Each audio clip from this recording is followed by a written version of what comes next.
Immediate divorce. The ATM's role is over. When I, at 50, got a job transfer abroad, my wife and daughter said such things to me. In the end, I was abandoned by my family and had to go abroad alone.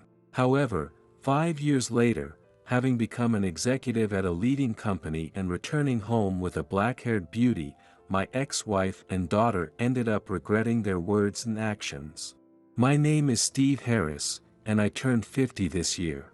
In the spring when I turned 50, I was called by my boss who told me this. Starting this year, you'll be assigned to our overseas branch. What, starting this year? Yes, ideally we'd send someone younger, but we really need someone who can contribute immediately.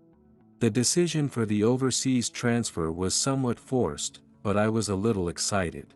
That's because it had been my dream to work abroad since I was young.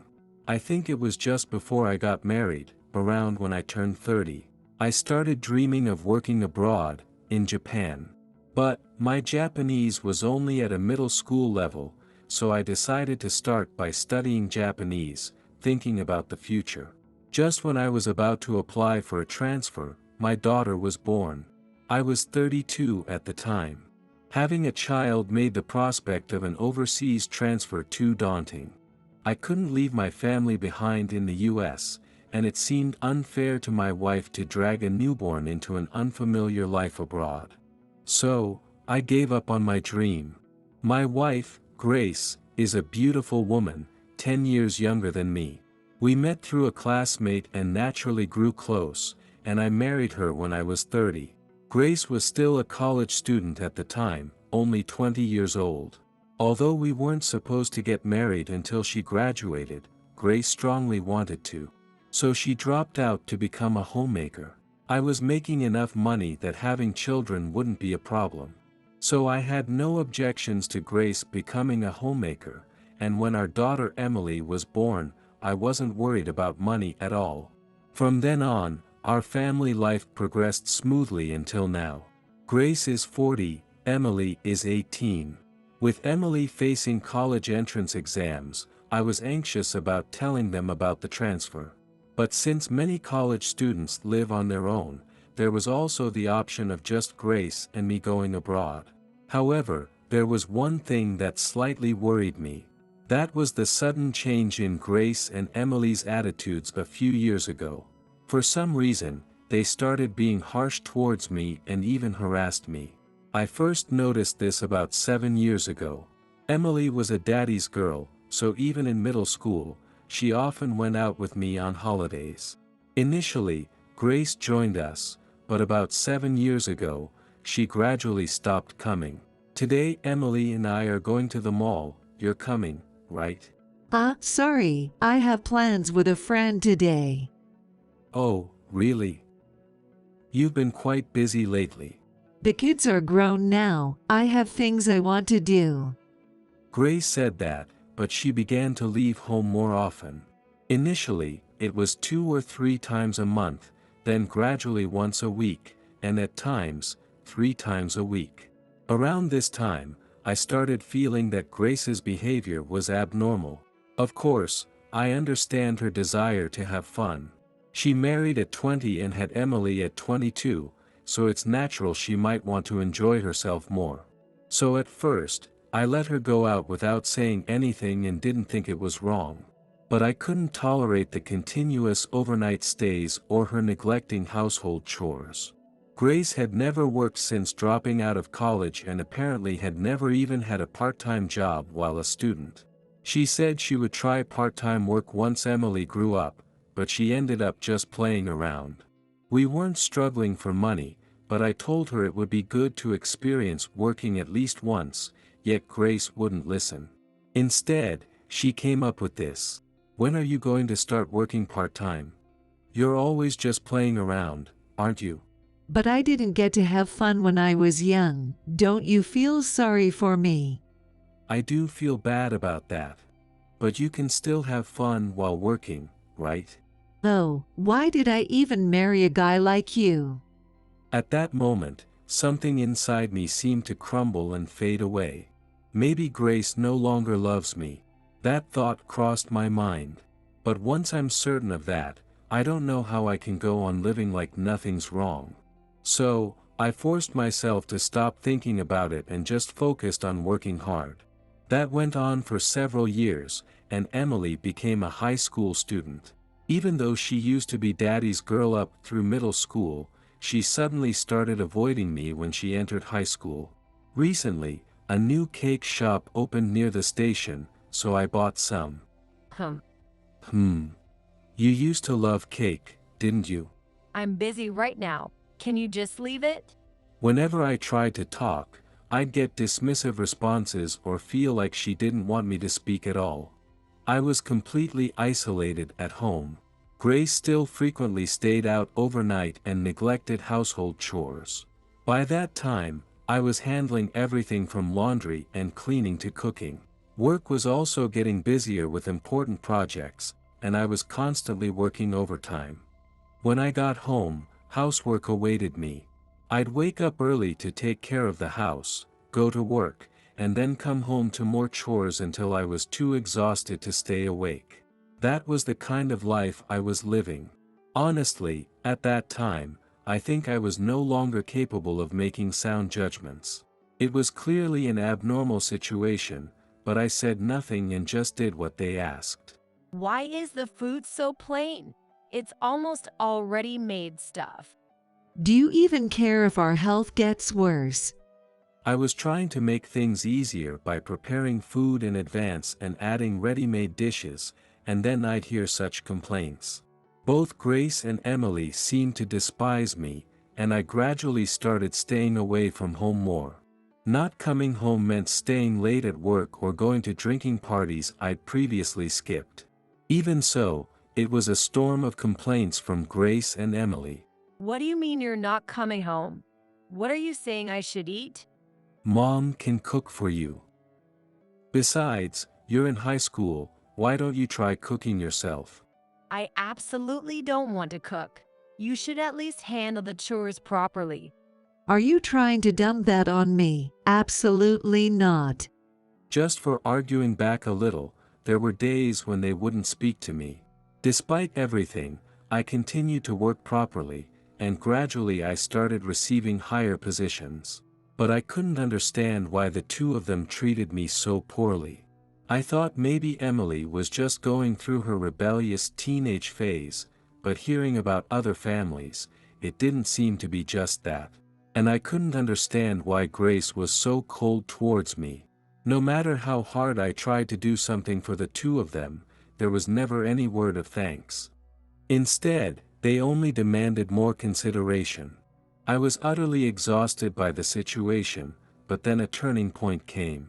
It was when my boss told me I was being transferred abroad. I was thrilled about the overseas job, a long-held dream of mine. But one worry lingered: would Grace and Emily come with me? I was aware of the poor relations within the family, and I knew they might even hate me. So, I was scared of how they would react when I told them about the transfer. On the other hand, I thought this could be a chance to mend our family bonds. The night I learned about the transfer from my boss, I immediately called Grace and Emily to the living room. What's this about? I have things I want to do, so make it quick. I want to head out soon too. It'll be quick. Although I managed to get them to the living room, the outlook was not promising. They both seemed irritable, and revealing an overseas transfer at such a time. But I gathered my courage and decided to tell them. I've been assigned an overseas transfer. So, would you come with me? The moment I mentioned the overseas transfer, they froze. After a moment of thought, Grace turned to me with a smile. That's when I thought, maybe Grace still loves me. If she comes overseas, I'll make sure we live more comfortably. However, the next words from Grace plunged me into despair. Immediate divorce. What do you mean, divorce? I would never go overseas with you. Then what was that smile all about just now? I can finally divorce you. I got someone I'm interested in. Someone you're interested in. Isn't that cheating? I'm not cheating, just having some clean fun. It was shocking. Indeed, there had been signs she could have been cheating all along, and I had known deep down. But I didn't want to believe that a woman I once loved could do such a thing. So, I had been turning a blind eye to reality. Then, Emily, who had been silent till now, suddenly burst into laughter and said, ATM's role is over. ATM? What are you suddenly talking about, Emily? Didn't you know? We haven't liked you for a long time. Emily, what's gotten into you? Far from coming with me on the overseas transfer, both confessed they found me burdensome. Moreover, Grace wanted a divorce because she was interested in someone else, and Emily was apparently in favor of it too. Mom's new guy is nicer than you. I'm all for the divorce. Have you met that man? Of course. We went to the amusement park the other day, remember? That day was so much fun. Unexpected words flew back and forth, and I was nearly at a mental standstill. While I had anticipated they might not want to come with me on the overseas assignment, I never expected them to reveal anything more than that. Seeing the two of them talk about it so casually and without remorse was utterly repulsive. I guess they're not my family anymore. With that thought, my heart felt a bit lighter. All right, I'll pick up the divorce papers tomorrow. Yay, now I'll be free. I've been waiting for this day forever.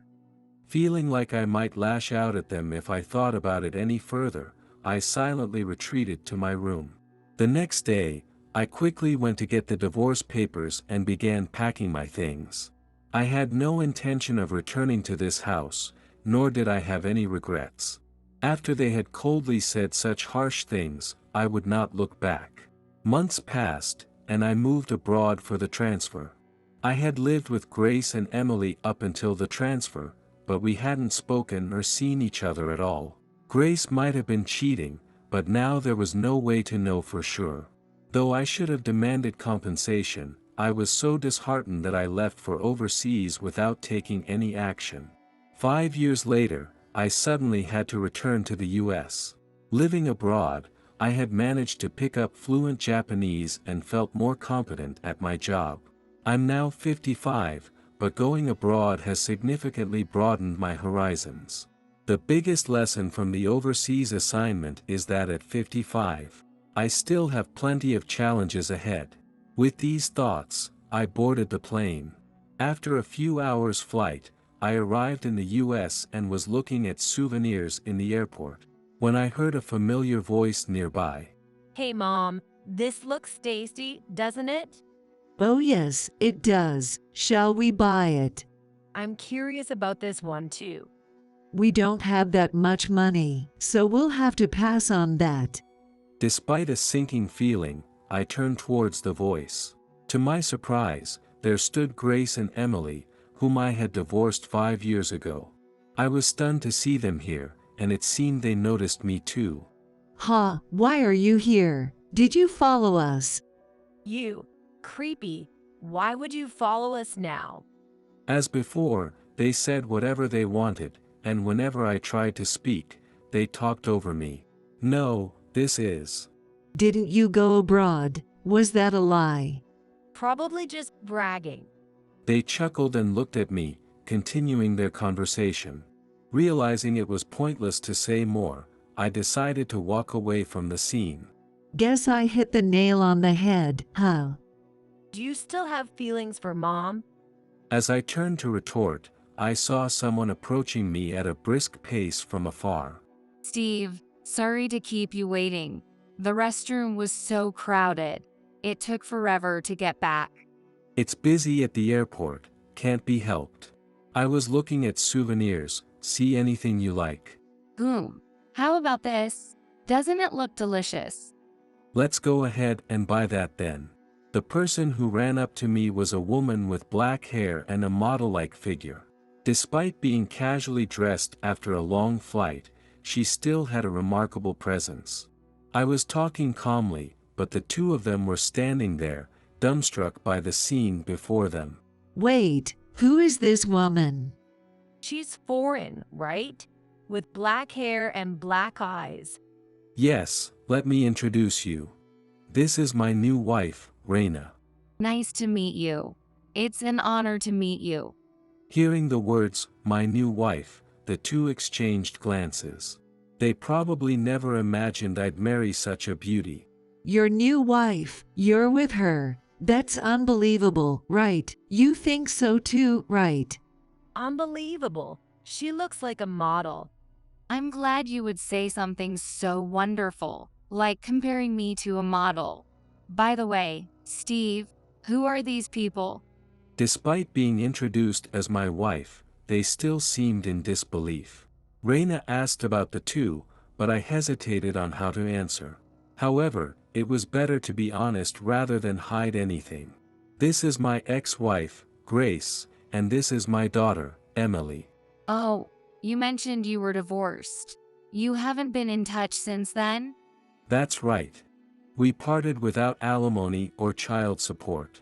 I hadn't demanded any compensation from Grace since I couldn't find any proof of her infidelity. And Grace had said she didn't want child support and wished to have no further contact. Since then, we hadn't had any interactions. I never thought I'd see them again, and here we are meeting in such an unexpected place. Why are you married to such a beautiful woman? That's just weird. What? Upset that the guy you look down on has a new wife? There is no way. Don't be so full of yourself. Grace had a habit of getting angry when hit with the truth, probably because I was spot on. But since Grace mentioned having someone she was interested in, she must be somewhat happy now. Just then, I felt my smartphone vibrating in my breast pocket. Pulling it out, I saw a call from my company. "Sir, I've just arrived at the airport." "Yes, I'll come over shortly." "Excuse me." From the president. Should I come too? "Yeah, maybe you should come along." Listening to our conversation, Grace and Emily seemed even more shocked. Their eyes widened as they looked at me. Hey, do regular employees usually get calls from the president? I doubt it. What does it mean that your wife is coming along? Well, actually, I switched to a leading company in the industry over the past 5 years and became an executive. In fact, about 6 months after my transfer abroad, I switched jobs. There was nothing wrong with my previous company, but I wanted to aim higher. Looking back, I'm glad I made the switch. It led to me becoming an executive at the biggest company in the industry. My salary has increased so much it's incomparable to before. Plus, the benefits and other compensations are really good. The reason I came back to the US this time is that I got a position at the headquarters of my new company. The biggest company in the industry. And an executive, what? Everything has been going great since I met Raina, so I decided to try for a new job. That's because you has been working so hard, Steve. Raina has been a great support to me. Grace looked at me incredulously. Emily seemed unsure about the situation and looked anxious. How about you?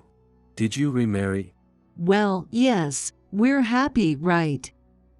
Yes, we're happy. I felt a bit of dissonance watching them repeat how happy they were. Truly happy people can be recognized by their expressions and aura. But they didn't seem happy, and they looked like they wanted to leave quickly. Maybe we should go now. Hey, what are you doing here? When Grace pulled Emily's hand to leave our side, a man approached us. His familiar demeanor suggested he might be her new husband. Sorry, I couldn't find where you were. Wait, were you going to buy that? With my money? No, I was going to buy it with my own money, but I'll stop now. Grace, looking frightened, put back the item she was holding under the stern gaze of the man. And who might you be? Ha, me. I'm Daniel, Grace's husband. It hit the mark. She divorced me because she had someone else in mind, possibly this man. If that's the case, his taste is pretty bad. His attitude was clearly poor, and the way he looked down on Grace bothered me. Moreover, since this man arrived, Emily hasn't made eye contact at all. Is he your former husband? Yes, that's right. We just happened to meet. Oh, why don't you guys catch up on old times? I'm heading out. With that, Daniel left the airport. I had no intention of talking to them now, and with Raina here, I was about to leave, but for some reason, Grace stopped me. Can we talk for a minute? If that's the case, I'll head to the hotel first. Let me know when you're done. Got it. Then Grace, Emily, and I decided to talk at a nearby cafe. I didn't think there was anything to talk about, but what could they possibly want to say now? Once we were settled in the cafe and had ordered our favorite drinks, Grace began to speak. Please, help us. Help you? What do you mean? Does this have something to do with your new husband? That man, he has money, but ever since we got married, he stopped spending on us. Originally, Daniel was quite generous, and before they got married, he bought whatever Grace and Emily wanted. However, as soon as they remarried after our divorce, he suddenly stopped spending money. Brand name goods were out of the question, and he didn't contribute to the living expenses at all. So now, Grace and Emily are working hard just to make ends meet. We're at our limit. If we work any more, we might just collapse. I'm maxed out just paying for living expenses and student loans. I can't afford to live on my own. They started passionately explaining how unjust their situation was and how hard they were struggling. Even if you say, help us, what exactly am I supposed to do? Marry me again. It was better when I was with you. What are you talking about? I already have Raina. That doesn't matter. Just get a divorce. This is absurd.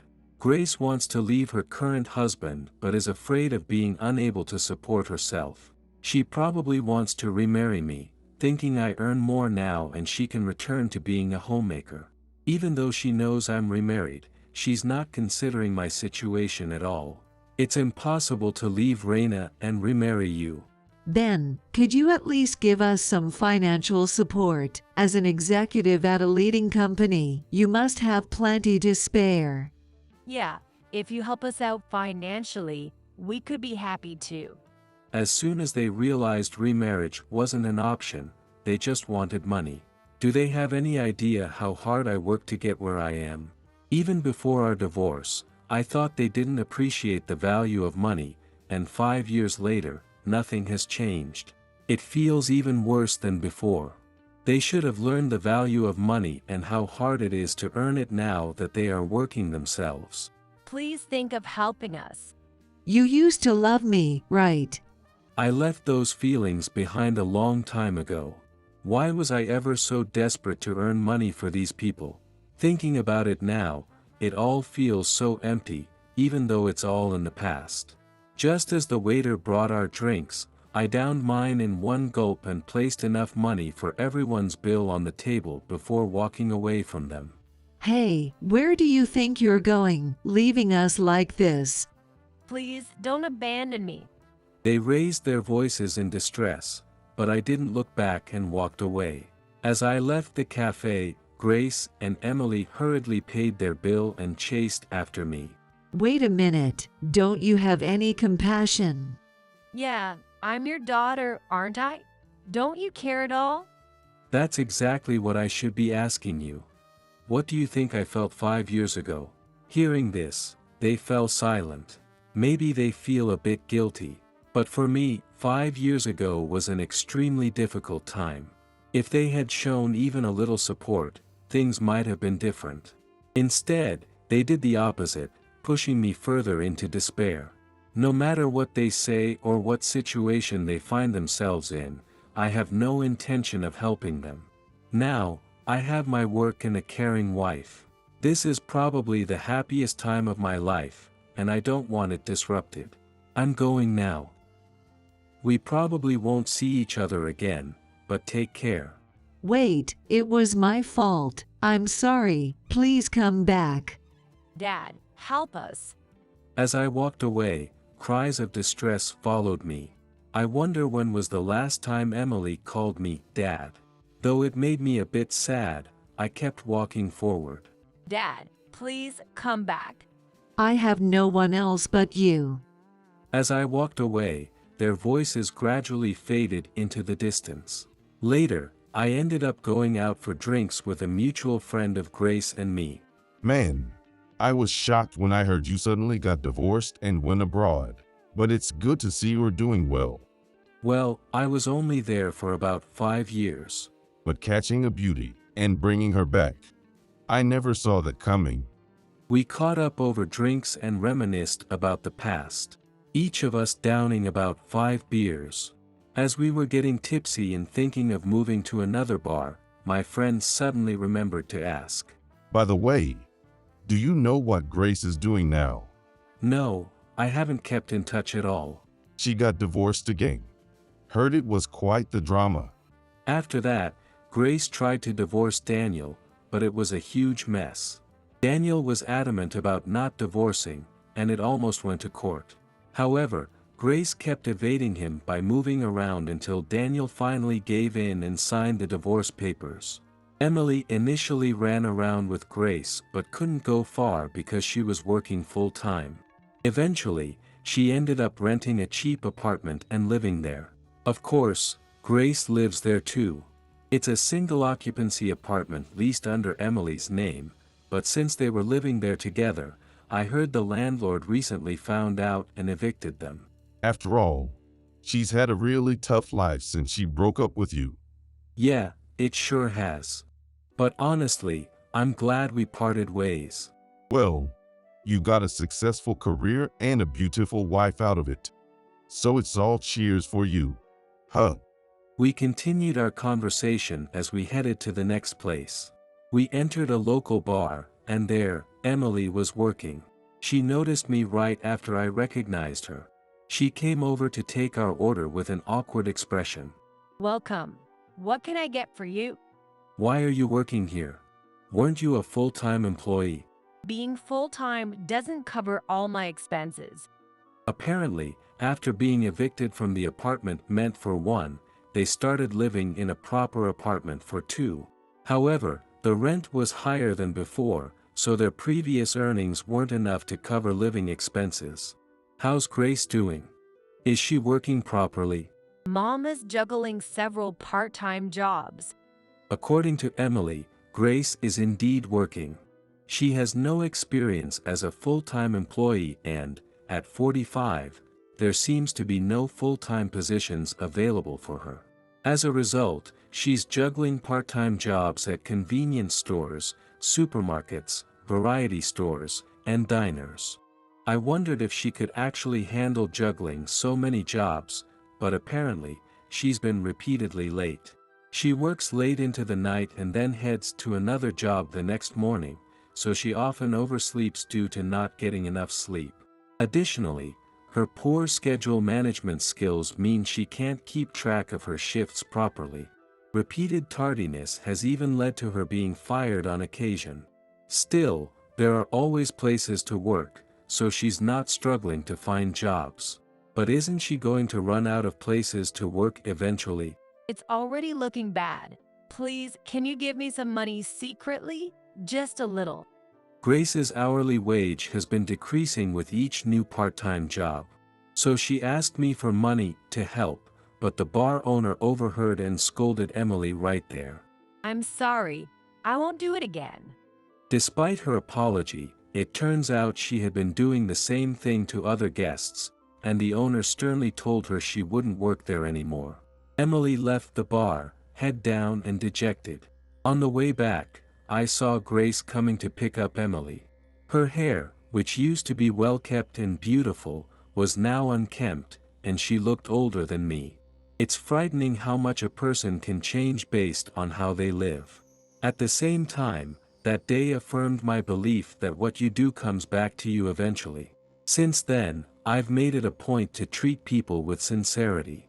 A year after returning to the US, I've adjusted to working at the US headquarters. Though it's only been 5 years since I worked abroad, initially, I couldn't shake off the overseas work style. But after a year, I realized that working in the US suits me better. I once aspired to work abroad, but ultimately, the US is the best fit for me. However, I truly value my overseas experience. Reina, although living in the US for the first time, had visited several times before and speaks English well. She adapted quickly and is savvy with neighborhood relations. Reina, unlike Grace, is a homemaker, but starts her day earlier than me, prepares breakfast, and keeps the house impeccably clean.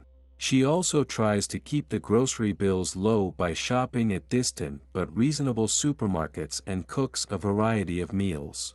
I look forward to coming home every day. Previously, I used to dawdle on the way home to avoid it, but now I make no detours. I am determined to work even harder to protect this life I have now.